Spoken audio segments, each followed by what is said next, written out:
Assalamualaikum warahmatullahi wabarakatuh. Salam sejahtera untuk kita semua. Terima kasih atas teman-teman yang akan nonton video praktikum ke-13 kita ini ya di mata kuliah pemrograman berbasis perangkat bergerak. Saat ini kita masuk ke aktivitas 13 yaitu tentang mengakses data ya. Anggaplah kita sekarang akan coba akses sebuah data gitu ya dari sebuah database yang namanya dari fitur yang namanya SQLite. Jadi kita nggak pakai MySQL, jadi kita pakai SQLite. SQLite ini adalah lebih tepatnya sebuah data yang tampilan tidak horizontal, jadi datanya lebih ke arah vertikal ya. Sama aja dengan MySQL, bedanya kalau ini kita buat yang lebih simpel, nggak perlu install, agak lebih mudah lah ya kalau kita mau install yang nggak perlu ribet seperti setting-setting MySQL dan sebagainya. Oke, pertama, nah, ini yang perlu kita siapkan, seperti sebelumnya juga ya, dan lain sebagainya. Perlu kita siapkan, ikutin aja, sesuaikan aja. Oke, nah sebelum kita lanjut, install dulu ini ya. Jadi kita langsung, ini contohnya aja ya, ini pembuatan store, seperti ini contoh modelannya. Ini kita lihat ya. Ya, ini seperti ini, ya, ini tampilan caranya nampilkan data. Habis itu, sorry ini apa nih? Store, oh ya untuk login statusnya ya, untuk menampilkan data. Habis itu ini untuk Vue dan TypeScript untuk bisa digunakan. Jadi menurut untuk dasar-dasarnya untuk digunakan sebagai ketika kita ingin melakukan yang namanya pengambilan data dan lain sebagainya ya di sini. Nah, kita masuk ke prakteknya aja. Sekarang kita akan praktek langsung dengan fitur login dengan data SQLite namanya. Nah, praktika ini membahas tentang SQLite sepanjang aliran aplikasi dikelola oleh Vue sebagai satu state namanya. Oke. Nah, di sini kita perlu beberapa hal. Pertama tadi ya, silakan buat dulu sebuah aplikasi yang namanya Blank. Nah, di sini saya buat dengan namanya akses data. Jadi kalau kalian buat di sini ya, open terminal, saya buat dengan nama ini ya. Klik. Sorry, OCD. Sorry. Oke, tar. Oke. Kita buat. Nah, di sini ya. Jadi saya namanya adalah Ionic Start Access Data ya. Jadi ini namanya yang telah saya buat, project saya namanya ini. Jadi sama seperti sebelumnya, enter, nanti pilih view, baru pilih yang blank seperti ini ya, blank starter project. Nah, tunggu sampai selesai.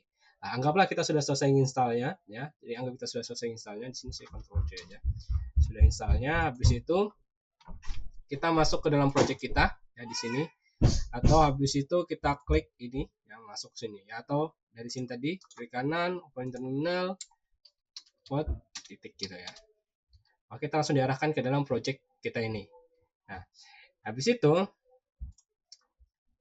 setelah tadi kita lakukan baru kita install ini ya, install ini ke dalam project yang kita milikin ya. Nah, npm install ini ya. Nah, ini yang sama ya. Jadi Vue ini, jadi ada sebuah library yang tersedia di dalam Ionic yang bisa kita gunakan untuk membantu kita melakukan yang namanya store dan mutasi data gitu, atau mengambil dan menyimpan data. Ini seperti itu ya.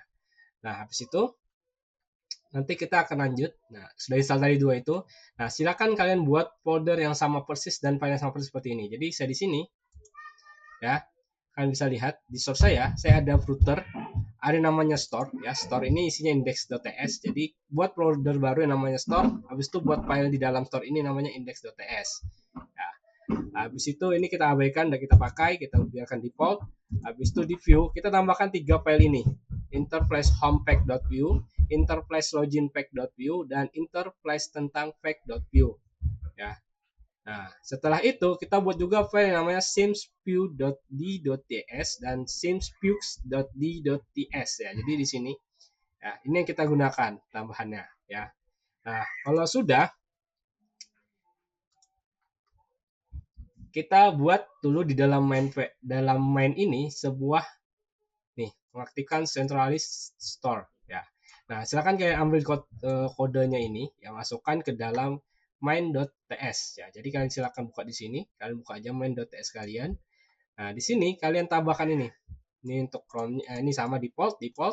Nah, sekarang ini ya tambahkan router, habis itu tambahkan komponen dari Unix-nya sama ya. Nah, habis tambahkan yang ini.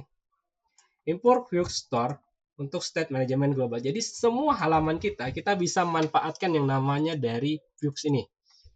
Jadi semua halaman yang ada di dalam folder source itu semua bisa kita gunakan untuk memanfaatkan namanya Vue ya. Oke, habis itu nih kita abaikan, sudah ada semua penjelasannya. Nah, tinggal kalian tambahkan ini, membuat instan aplikasi Vue dan mengintegrasikan plugin-plugin yang diperlukan. Ya, nih. Itu tambahkan ini. Ini untuk pluginnya, untuk iconnya, ya, komponen UI-nya.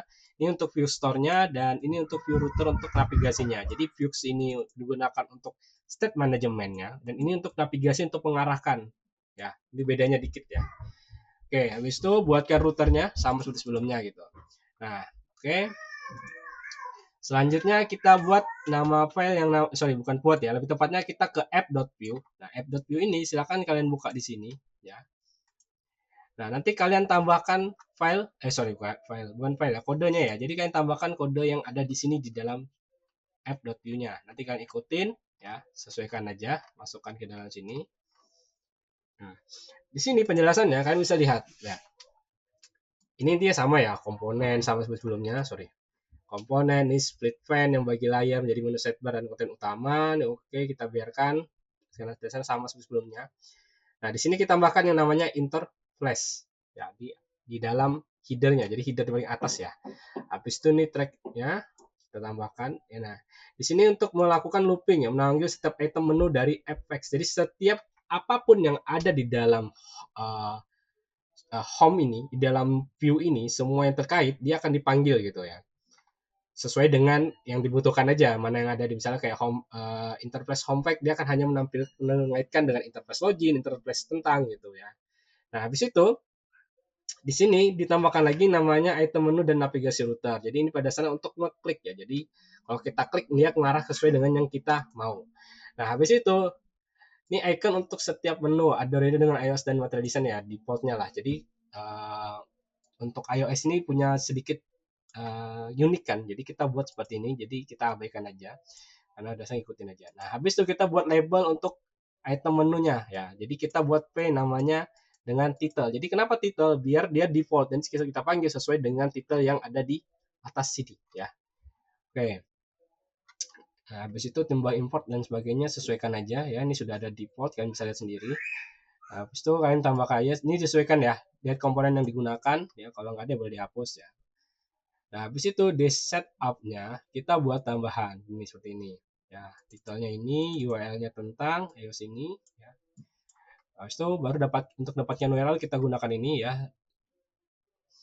Oke.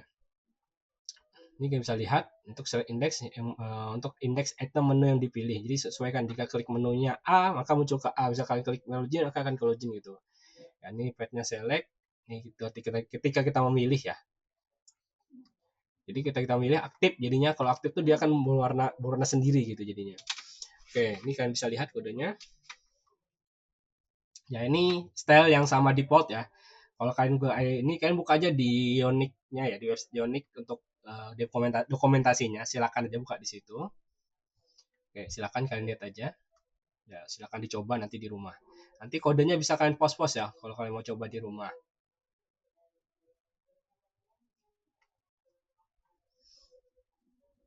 Oke, ya, ini cukup panjang ya karena kita ngikutin yang dari diberikan oleh modul ini ya. Saya ikutin modul ini aja pokoknya.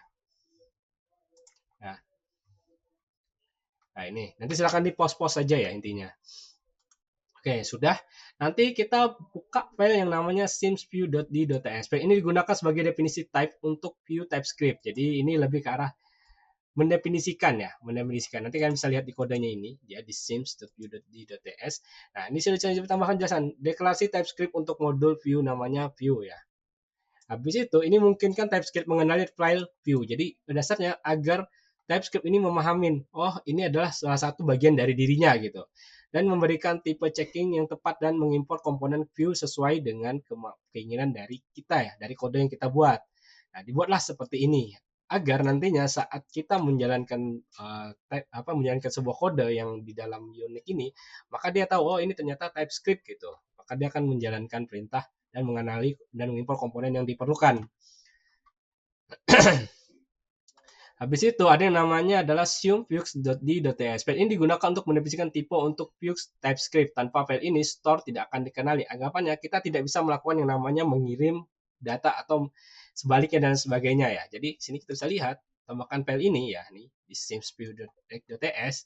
Nah, di sini sudah jelaskan import tipe store dari store Vux. Jadi kita sudah install tadi Vux tadi ya di bagian pertama. Nah, setelah kita install, ini untuk mendeklarasikan TypeScript menambahkan properti store ke semua komponen. Jadi semua komponen yang ada di sini, ya ini semuanya di sini, nanti bisa memanfaatkan yang namanya Vue secara general atau secara umum, semuanya bisa memanfaatkan. Nah, tanpa perlu mengimpor store secara eksplisit di setiap komponen. Jadi kita nggak perlu lagi buat satu-satu di sini, impor, impor, impor. Jadi cukup tampilan buat di sini, maka semua yang ada di sini sudah bisa memanfaatkan yang namanya Vue ya jadinya. Habis itu deklarasikan modulnya, ya. Nah, ini property store yang dapat diakses ke semua komponen view. Nah, oke, jadi komponen view kita bisa manfaatkan. Jadi semua komponen view itu kita bisa manfaatkan namanya property store atau mengambil sebuah data atau mengirim data dan sebagainya lah ya. Jadi bisa dimanfaatkan. Tapi pada dasarnya store ini mengirim data ya sebenarnya ya. Kalau yang kita tahu ya. Jadi store ini lebih ke arah mengirim data. Tapi enggak apa. Jadi anggaplah store ini dia sebagai pemberi dan penerima gitu. Ya, menerima data misalnya. Jadi data sudah dimasukkan, oh sudah ada data masuk gitu ya. Jadi anggaplah seperti itu ya. Oke. Selanjutnya kita buka di router index.ts. Kita tambahkan beberapa komponen ini. Interface login, interface home, interface tentang. Ya, baru tambahkan ini. Nah, nanti kalian bisa lihat kode ini ya di index.ts ini di router ya di index.ts. Nah, kalian tinggal tambahkan nih login ya, interface login, home interface home ya, seperti ini. Nah, ini penjelasannya, ini impornya ya, sama ya seperti sebelumnya juga ini penjelasannya. Nah, ini import komponen-komponen halaman yang akan digunakan dalam routing. Ya, jadi ini yang kita gunakan.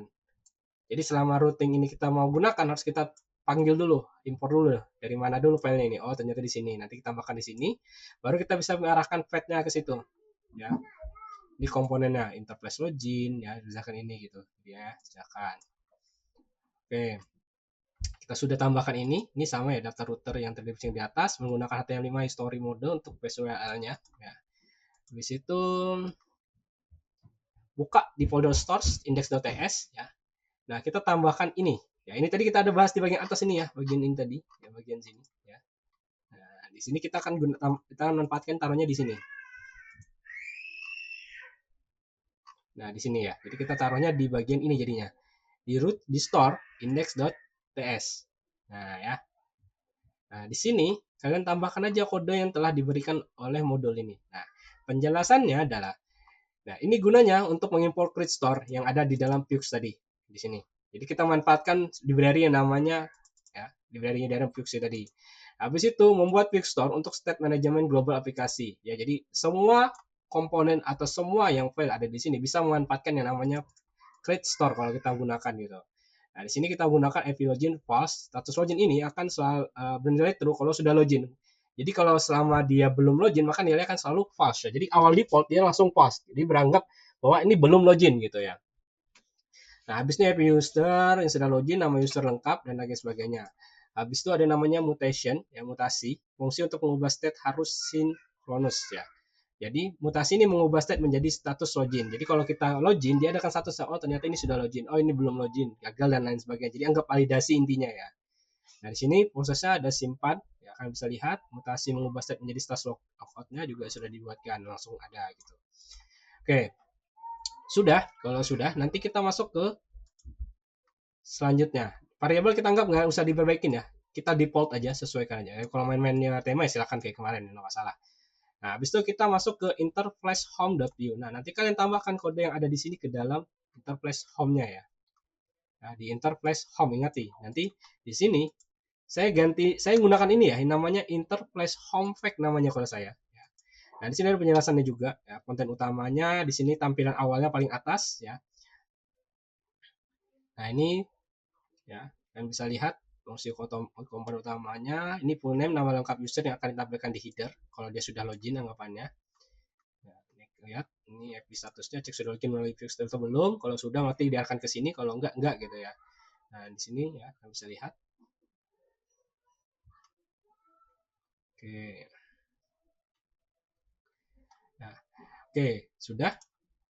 Sekarang kita ke interface tentang .view. Jadi ini default ya. Jadi tanpa login kita bisa mengakses ini ya. Jadi kalian bisa lihat. Nah, ini code-nya. Jadi kalian ambil aja kodenya. Jadi masukkan ke interface tentang. Di sini saya tambah belakang fake ya. Interface tentang fake. Ya. Nah, ini ada tambahan. Saya tambahin sedikit klik go back-nya ya. Jadi ada error-nya ini sama ya default. Saya tambahin aja dikit tadi agak error ya. Jadi agak error dia tambahkan ini saya jadinya. Ya. Nanti tadi juga saya lupa ya di bagian ini tadi juga saya tambahkan ini jadinya. Tambahkan tadi ya saya tambah.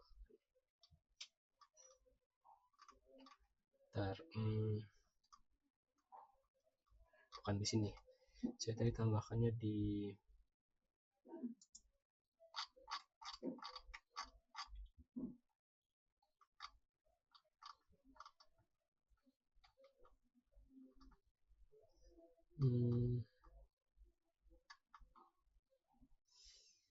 Oke, tadi di ini sorry ini ya ini kita abaikan ya kita nih defaultnya ini jadi kita nggak pakai ini lagi jadi saya nambahkan ini jadi kita nggak pakai yang ini lagi ya di home ini jadi kita nggak pakai yang ini ya intinya ya oke nah nanti habis itu tadi kita lanjut ke login ya interface login ini kalian bisa buat tambah aja kodenya yang ada di sini ke dalam sini ya. Jadi kalian tambahkan kodenya ini ya silakan ke dalam sini.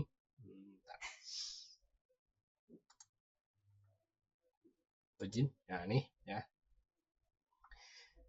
Nah di interface login ini halaman pertama kali kalau kita setelah login setelah kita masuk menggunakan Unix Serve. Jadi kalau Unix Serve dia akan default ke arah sini dulu pertama kali. Ya, kita diarahkan langsung ke sini ya. Nah, ini ya. Ini ada penjelasannya. Ini untuk loginnya, ini list login, alasan validasi di bawah. Kita default ya, kita UI-nya kita enggak apa-apain ya. Jadi kita biarkan apa yang ada aja ya. Oke. Nah, habis itu sorry, ini tadi saya lupa. Nah, di sini kalau kita lihat, saya memakai Awesome Cordova plugin SQLite. Kenapa saya menggunakan ini? Pada dasarnya di sini ya. Di sini nggak pakai itu. Jadi kalau di sini login itu dia menggunakan ini.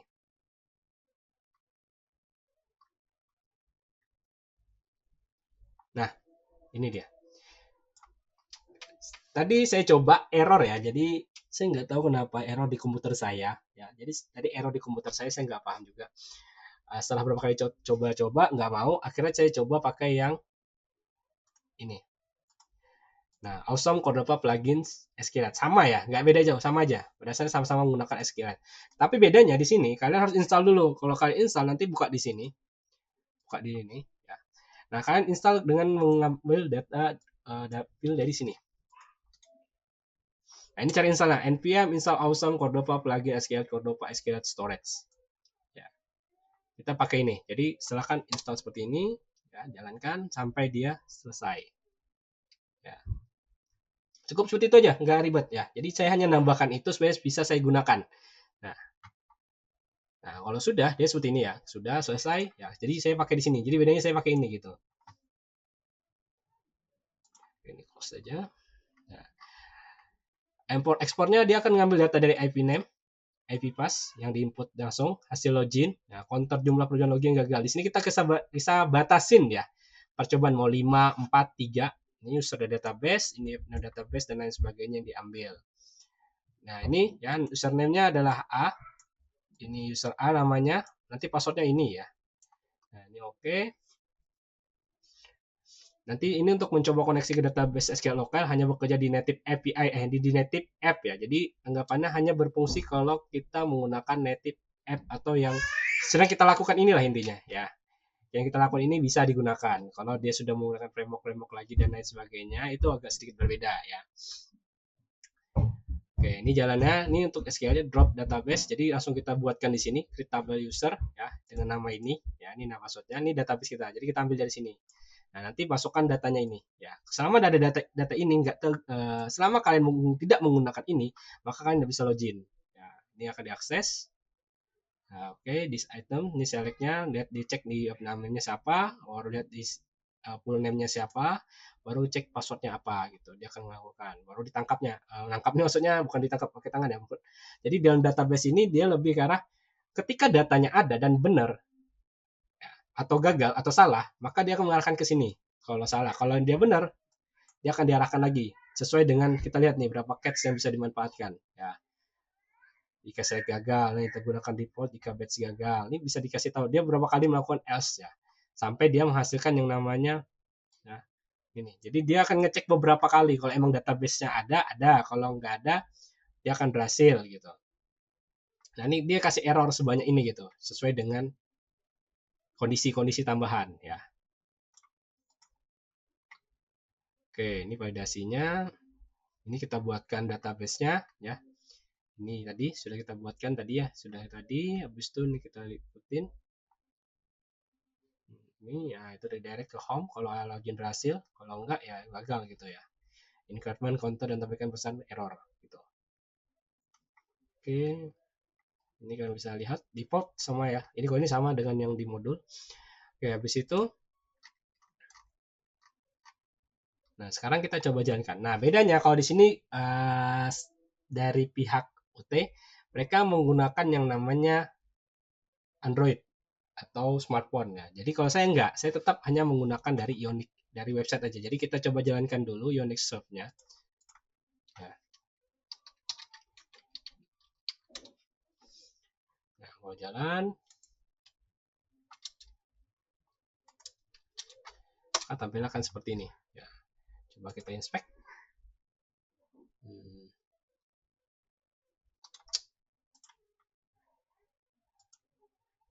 Ya, sama ya. Pada saya sama aja. Kalau tadi tampilan yang agak full, sekarang kita buat dia kayak smartphone. Ya. Nah, sekarang kita cukup tambahkan, misalnya saya di sini ayah misalnya, kata kuncinya ayah misalnya. Nah, akses ditolak, username dan atau password salah. Ini tadi saya kasih beberapa pilihan tadi ya, banyak pilihannya.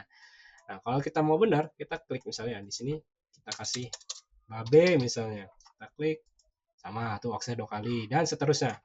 Misalnya cacing misalnya. Ya. Nah, salah semua. Ya, jadi kalau misalnya kita benar satu misalnya, A misalnya, passwordnya tadi. Ya, itu kita coba reload. Name-nya ada A, passwordnya adalah fast A. Nah, kita akan diarahkan ke halaman sini. Ini over aja. Nah, ini sedikit kita besarkan aja ke iPhone Max. Nah, oke. Nanti akan muncul logout-nya. Ya. Oke, nanti silakan ikut aja kode yang telah saya buat ini. Ya, silakan dilihat aja lagi ya dengan cara yang sama. Kalau kalian nggak pakai ini tadi, saya yakin error. Tapi kalau kalian mau install access-nya coba aja ya. Siapa tahu bisa gitu npm install untuk data access untuk SQLite-nya. Tapi kalau saya tadi nggak berhasil, saya nggak tahu kenapa. Makanya saya pakai yang itu tadi ya. Saya sudah coba-coba, nah, karena mentok ya udahlah, saya pakai ini aja, yang penting sama gitu hasilnya. Oke, kalau nanti mau ada tanyakan, silakan chat di e-learning ya. Silakan chat aja di e-learning yang telah disediakan. Saya akan insya Allah akan balas di situ atau nanti ketemu di Zoom. Ya, silakan nanti kalau ada tanyakan ya. Oke, dan ini juga bisa kalian klik. Ini tentang, nah ya, sama ya dengan yang di modul. Oke, ini masih ada error. Nggak tahu saya kenapa ikuti modulnya ya. Nanti kalau mau baikin ya silakan gitu. Tapi itu dari modul. Kita nanti bisa perbaikin sesuai dengan kebutuhan kita. Tapi setidaknya kita sudah berhasil mengakses sebuah database ya. Oke, sekian untuk video kali ini. Silakan kalau ditanyakan silakan tanyakan di Zoom atau nanti e-learning ya. Saya akhiri untuk pertemuan kali ini. Assalamualaikum warahmatullahi wabarakatuh. Tetap semangat dan tetap kerjakan tugas sesuai dengan waktu yang telah diberikan.